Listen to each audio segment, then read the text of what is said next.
Assalamualaikum warahmatullahi wabarakatuh. Untuk pergi ke akhirat kita perlu panduan.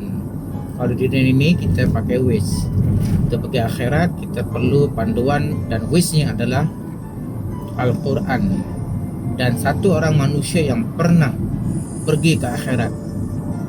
Jadi kalau kita nak pergi melancong ke luar dari Malaysia, umpamanya kita nak pergi ke Indonesia, ke Aceh, ke Medan, ke Bandung, sangat perlu sekali kepada seorang guide.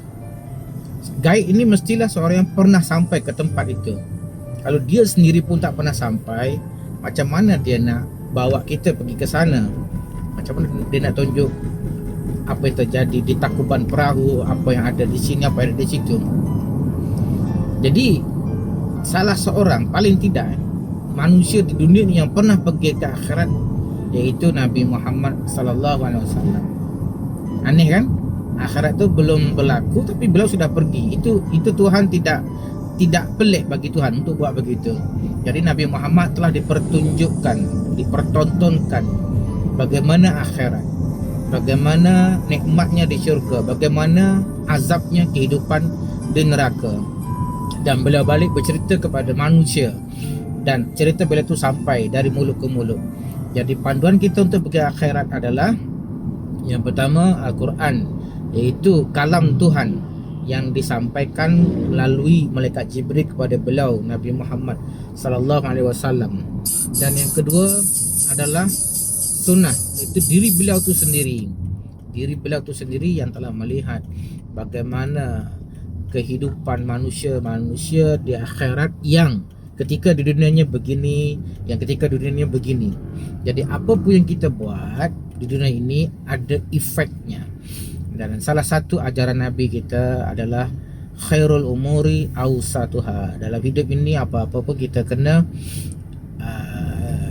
lebih kurang, jangan berlebih-lebihan. Khairul umuri, sebaik-baik perkara itu awsatuha, pertengahan dia. Jangan melampau-lampau. Jadi kita kena perhatikan, jangan melampau-lampau tu apakah yang perlu kita jangan melampau-lampau. Ada satu orang sahabat Nabi itu, beliau dia kata kalau Nabi Muhammad itu tidak ada dosa, dia solat tahajud, aku nak buat lebih pada itulah. Aku nak solat daripada malam sampai pagi, tak kira tidur. Sebab aku ni belum tentu masuk dalam syurga.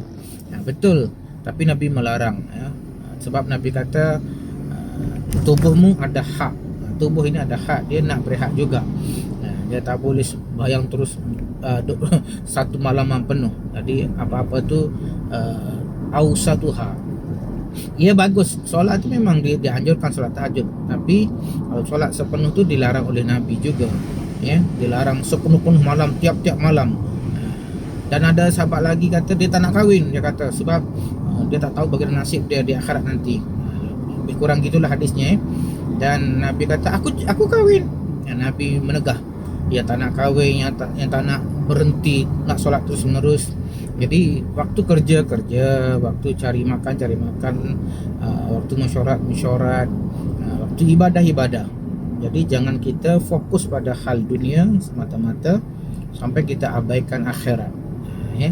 Hari ini rata-rata di Malaysia ni guru-guru dah mula mesyuarat, ada yang semalam dah mesyuarat.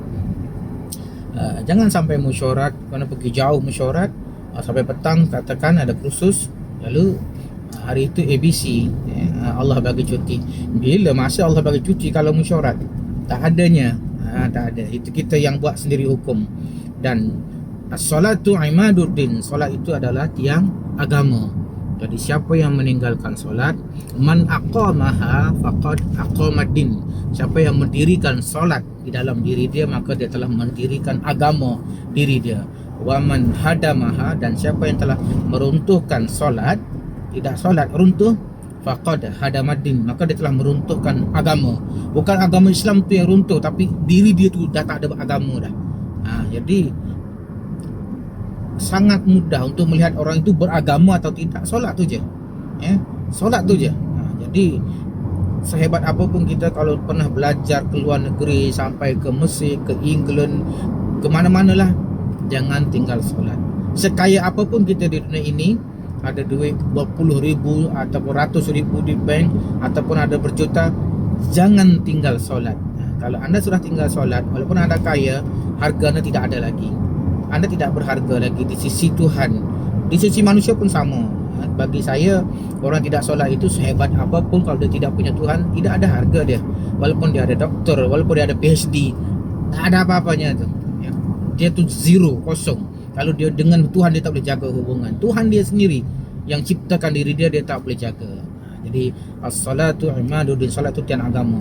So yang penting tahun ini, jaga solat, jaga aurat, jaga adab dan tambah ilmu.